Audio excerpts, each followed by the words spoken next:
Чингиз Айтматов мен кийин келаткан жазуучулардын бириси, эми болашактан. Чингиз Айтматов любил и много изучал татарскую литературу. Она сильно на него повлияла, рассказывает Эркаил Зайдулла. Председатель Союза писателей республики говорит, Айтматов – его любимый автор с детства. Он встречался с писателем, ездил на его родину в Кыргызстан и написал пьесу о его матери Нагиме.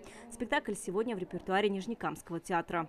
Пользуется этим материалом, фольклором не только киргизов, но и казахов, северных народов. И вообще его проблематика, тематика – это всепланетарная. Я думаю, мы, последующие поколения еще будут его читать и восхищаться. В Академии наук сегодня писатели, филологи, историки говорят о наследии Чингиза Айтматова по онлайн-связи и ученые из Кыргызстана.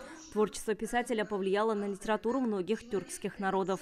Это философия жизни, это нравственные, философские проблемы бытия, они и сегодня востребованы.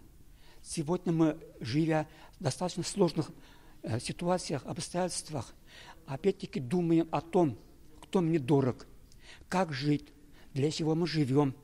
Что значит мать, родина, земля? Несмотря на то, что он писал на русском языке, его творчество национальное. Он трепетно относился к культуре, традициям и обычаям, использовал в произведениях мифы и легенды многих народов, говорят ученые.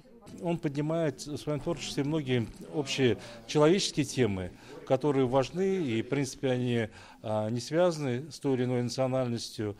Это с одной стороны, а с другой стороны он обыгрывает в своих произведениях много фольклорных моментов, много исторических сюжетов, да, которые связаны с историей не только кыргызов, но с историей тюркского мира. Все видят в нем что-то близкое и знакомое. Первый учитель, белый пароход и дольше века длится день. Плаха, Джамиля. Каждое произведение Чингиза Айтматова актуально и сегодня.